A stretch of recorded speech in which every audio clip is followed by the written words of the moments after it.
दीनदयाल की बेटी की सगाई होने वाली थी। वो फोन पर अपने दोस्तों को दावत दे रहा था।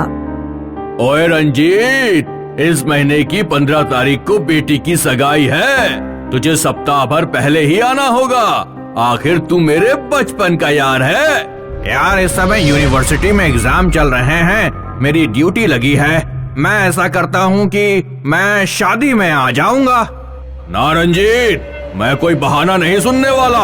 सगाई के कुछ दिन बाद ही शादी है। चट मंगनी और पट ब्याह, तुझे आना ही होगा, वरना मैं नाराज हो जाऊंगा। रंजीत सगाई से एक दिन पहले दीनदयाल के गांव पहुंचा। रंजीत ने देखा कि गांव के कुछ लोग गर्मी में भी दस्ताने पहनकर घूम रहे हैं। अच्छा हुआ रंजीत तू आ गया। मुझसे शादी ब्याह का काम अकेले संभाला नहीं जाता। सगाई वाले दिन रंजीत ने देखा कि लड़के और लड़की ने एक दूसरे को अंगूठी पहनाई, लेकिन दोनों ने ही तुरंत अंगूठी निकालकर रख ली।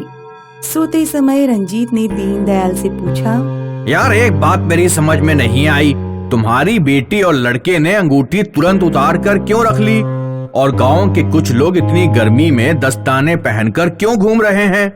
यार ये गांव शापित है। यहाँ कोई भी अपनी उंगलियों में अंगूठियाँ पहनकर नहीं घूम सकता। हर अमावस्या की रात यहाँ एक चुड़ैल आती है। अगर उसे किसी की उंगलियों में अंगूठी दिख जाए तो वो उसकी उंगलियां काट कर ले जाती है। इसलिए अंगूठी पहनने वालों को यहाँ दस्ताने पहनने पड़ते हैं, ताकि अंगूठी चुड़ैल को दिखाई न दे। रंजीत भी हाथों में अंगूठियां पहने हुए था। दीनदयाल ने उससे कहा, रंजीत मेरी मानो तो तुम भी हाथों की अंगूठियां उतार दो। रंजीत ने एक अंगूठी को छोड़कर अपने हाथों की बाकी अंगूठियां उतार दी। मैं ये एक अंगूठी नहीं उतार सकता। ये मेरी स्वर्गीय पत्नी की निशानी है। इसे पहने हुए अगर मेरी जान भी जाए तो भी मुझे मंजूर है। रंजीत अंगूठी पहनकर ही सो गया। रात में किसी के चीखने की आवाज सुनकर रंजीत और दीनदयाल की आंख खुल गई। ये क्या हो रहा है? कौन चिल्ला रहा है? लगता है चुड़ैल किसी की उंगलियां काट रही है। दीनदयाल और रंजीत ने चुपके से खिड़की से बाहर झांका। एक आदमी चुड़ैल के सामने गिड़गिड़ा रहा था। मुझे माफ कर दो, मुझे माफ कर दो। मैं कभी अंगूठी नहीं पहनूंगा। मुझे माफ कर दो, मुझे माफ कर दो। माफी? किसी को कोई माफी नहीं मिलेगी। तेरी उंगलियां काट कर मेरी माला में 1000 उंगलियां पूरी हो जाएंगी। चुड़ैल आदमी को खींचकर एक पेड़ के पीछे ले गई। आदमी के बुरी तरह से चीखने की आवाज आई। कुछ देर बाद जब चुड़ैल उंगलियां काट कर जा चुकी थी तो उस आदमी के घर के लोग आए और उसे घर के अंदर ले गए। ये सब देखकर रंजीत के रोंगटे खड़े हो गए। बार बार उसका ध्यान अपने हाथ की अंगूठी पर जा रहा था। उधर दीनदयाल की बेटी मंजू फोन पर अपने होने वाले पतिदेव से बात करने में लगी हुई थी। आज हमारी सगाई हुई है, कम से कम आज रात तो तुम्हें मेरी दी हुई अंगूठी पहनकर सोना ही पड़ेगा। और भूतनी आ गई तो? एक रात में कुछ नहीं हो जाएगा।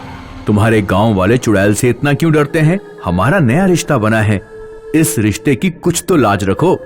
मंजू ने उस रात अंगूठी पहनी और ऊपर से दस्ताने पहन लिए। मंजू अपने होने वाले पति के विचारों में खोई और सो गई।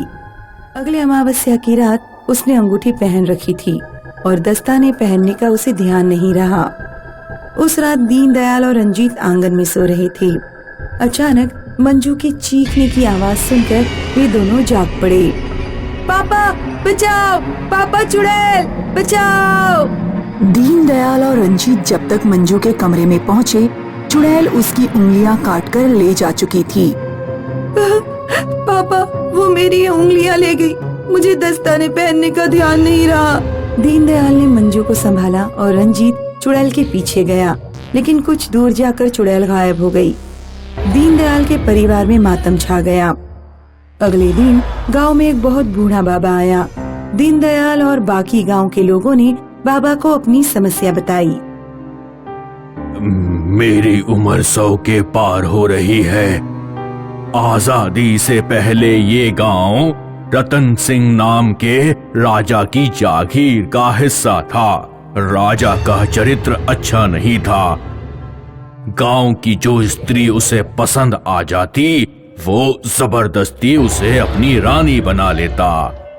राजा का रुपैला नाम की एक स्त्री पर दिल आ गया, लेकिन रुपैला वीरदास नाम की एक सुनार से प्रेम करती थी। रुपैला और वीरदास ने एक दूसरे को अंगूठी पहनाकर चुपचाप सगाई कर ली। जब राजा को ये बात पता लगी तो राजा ने उन दोनों को पकड़कर उनकी उंगलियां कटवा दी और उन्हें पहाड़ी से नीचे फेंकवा दिया। जब तक चुड़ैल राजा से बदला नहीं ले लेगी, इस गांव का पीछा नहीं छोड़ेगी।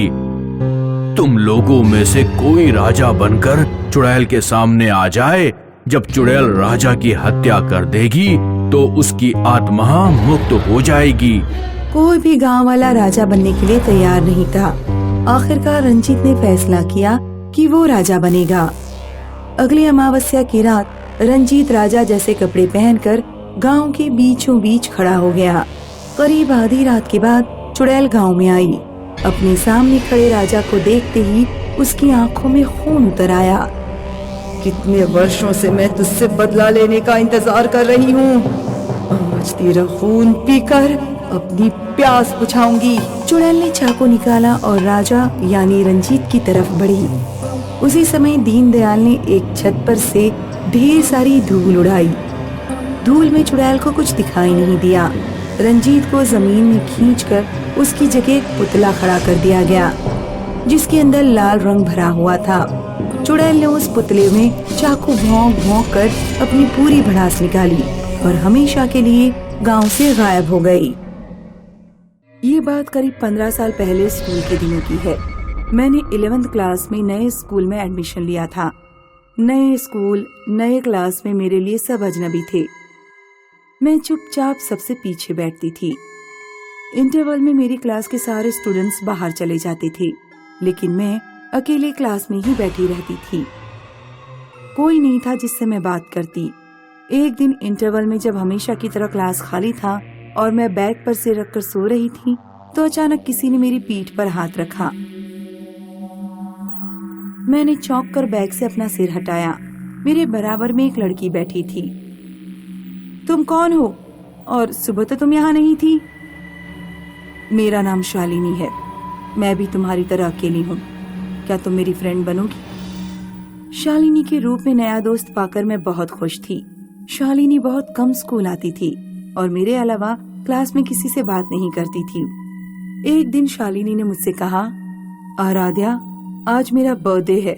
आज शाम को तुम मेरे बर्थडे पार्टी में जरूर आना। शालिनी ने अपने घर का एड्रेस मेरी डायरी के लास्ट पेज पर लिख दिया था। उस शाम मैंने अपनी फेवरेट ड्रेस पहनी और डायरी का वो पेज फाड़कर जिस पर शालिनी ने अपना एड्रेस लिखा था, शालिनी की कॉलोनी की तरफ चल दी। वो रेलवे कॉलोनी का एड्रेस था जो रेल लाइन के पास पड़ती थी। उस शाम मौसम खराब हो रहा था। काले बादल छा रहे थे और आंधी जैसी चल रही थी। मैं रेल की पटरियों से कुछ दूरी पर थी। मुझे ट्रेन की आवाज सुनाई दे रही थी। मुझे लगा जैसे सामने ट्रेन की पटरी पर शालिनी खड़ी है और मुझे हाथ दिखा रही है, लेकिन आंधी के कारण मुझे साफ नहीं दिख रहा था। ट्रेन शालिनी के करीब आती जा रही थी, लेकिन वो पटरियों से हट ही नहीं रही थी और मुझे हाथ दिखाई जा रही थी। इससे पहले कि मैं उसे चिल्लाकर आवाज देती, ट्रेन ने उसे कुचल दिया। मेरी आंखों के सामने पूरी ट्रेन उसके ऊपर से गुजर गई। मैं आंखों से आंसू लिए दौड़ती हुई पटरियों के पास पहुंची तो मैंने देखा कि पटरियों पर कोई नहीं था। मुझे समझ नहीं आ रहा था कि कुछ देर पहले जो देखा उस पर विश्वास करूं या अभी जो देख रही हूं उस पर विश्वास करूं। सोच में डूबी मैं पटरियां पार कर रही थी। मुझे अपने कान के पास ट्रेन का हॉर्न सुनाई दिया। एक आंटी ने मुझे हाथ पकड़कर खींच लिया और ट्रेन मेरे पीछे से गुजरने लगी। मरना चाहती है क्या लड़की? ट्रेन की आवाज सुनाई नहीं दे रही थी क्या? दरअसल मैं सोच में डूबी हुई थी। उतनी ही देर में दूसरी ट्रेन आ गई थी और मुझे पता ही नहीं लगा था।